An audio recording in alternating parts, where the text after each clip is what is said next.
Moi, je voudrais d'abord vous remercier de me faire confiance à nouveau pour ces 6 années qui viennent, et je m'efforcerai, comme je l'ai fait au cours des années précédentes, de m'en montrer digne et que nous ayons un conseil communautaire à la fois efficace et qui soit dans l'esprit de Cap Atlantique. C'est-à-dire, Cap Atlantique, pour moi, c'est aussi un état d'esprit.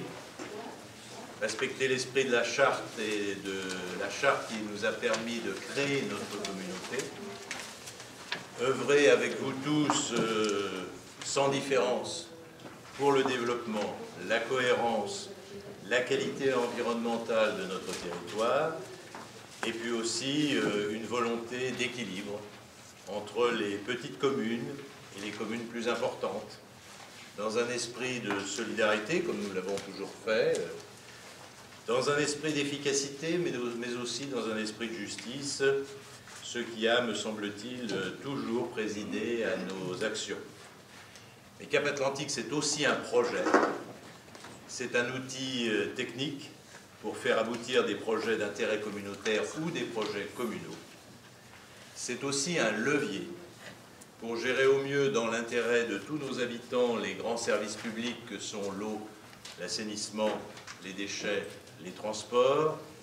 C'est également un levier de promotion sur toutes les facettes du développement économique de notre territoire, et elles sont nombreuses. Je vous les rappelle: l'agriculture, le métier de la mer, le bâtiment, l'industrie, le commerce, l'artisanat, mais aussi les métiers du tourisme, le secteur tertiaire, ainsi que les professions libérales que l'on oublie quelquefois. Et en fait, Cap Atlantique, c'est aussi une aide, un conseil et des actions que nous entendons mener, que nous avons menées jusqu'ici pour l'environnement. Alors, tout simplement, moi, ce que je voudrais dire, c'est que pendant 5 ans, nous avons travaillé ensemble, nous avons appris à nous connaître, nous avons appris à nous apprécier, mais je crois que cela nous a aussi beaucoup ouvert l'esprit. Cela nous a beaucoup apporté au cours de ces 5 années. Alors je forme le vœu très sincère que vous partagiez au fil des mois que nous allons vivre ensemble maintenant cet attachement, non plus seulement à votre ville, la ville pour laquelle vous avez été élu, mais également à notre agglomération dans tous ses composants. Et nous avons là-dessus un certain nombre de projets que je voudrais très brièvement rappeler, mais très brièvement. Les grands projets qui nous attendent sont réétudier et confirmer le pacte financier territorial que nous avions mis en place dès 2003.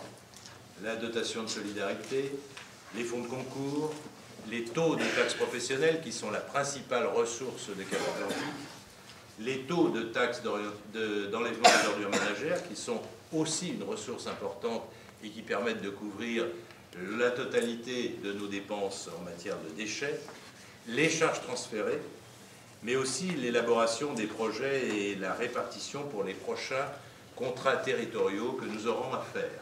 Ceci est aussi un point très important. C'est ce que j'appelle en quelque sorte le pacte financier que nous aurons à conclure.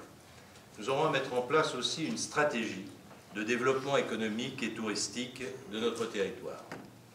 Enfin, nous aurons également une stratégie à mettre en place en matière d'environnement et d'éducation à l'environnement.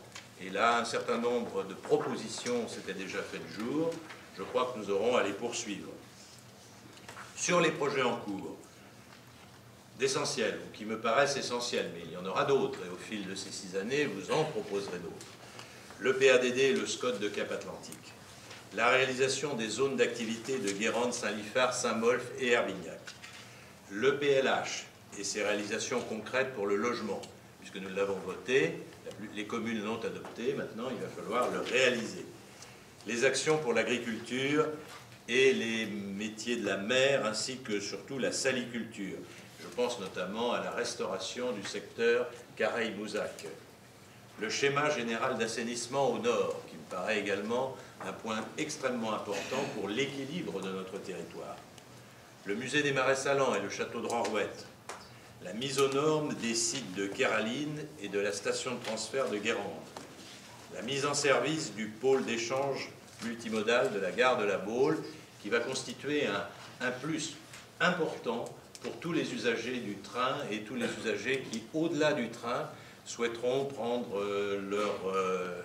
souhaiteront utiliser les services du rail, mais aussi avec la gare routière qui se trouvera à cet emplacement-là, l'éclatement vers l'ensemble des autres communes des services de transport en commun par bus. Le périmètre de protection du bassin de Sandin et enfin la définition du programme de restauration et d'entretien des zones humides du bassin du Metz, l'agenda 21, un plan climat, les enjeux également auxquels nous pourrons réfléchir sur la montée du niveau de la mer et ses risques ou sur les risques de tempêtes comme celles que nous avons connues il y a environ un mois de cela et qui risquent de se trouver être plus fréquentes que nous l'avons connu par le passé. Voilà, mes chers collègues, ce que je voulais vous dire. Je forme le vœu que nous soyons aussi efficaces pour la réalisation de ces projets que nous l'avons été précédemment. J'ai d'ailleurs une pensée, comme l'avait suggéré Jean-Claude, pour les élus qui ne sont plus des nôtres aujourd'hui, mais c'est la loi de la démocratie, et je puis dire sincèrement, pour tous ceux qui les ont connus, aucun d'entre eux n'avait démérité, qu'ils avaient très bien travaillé, et que nous avions très bien travaillé ensemble. J'aimais ensuite, et enfin, le souhait très sincère qu'au-delà de nos différences, au-delà des démarches propres à chaque commune, au-delà des vocations de chaque commune et des options personnelles, nous trouvions du plaisir et de l'intérêt à travailler ensemble. Pas pour nous, pas seulement pour nous, mais pour tous ceux qui, à travers nos communes, nous ont fait confiance pour mener à bien cette mission intercommunale dont l'importance, je crois, ne vous a pas échappé, si j'en crois d'ailleurs les vocations qui se sont spontanément manifestées pour participer à Cap Atlantique, ce qui n'a pas toujours été aussi évident. Mais en tout cas, je crois que l'importance des communautés d'agglomération, de l'intercommunalité en général, sera de plus en plus grande au fil des années qui viennent. C'est pourquoi je nous souhaite à tous bonne chance.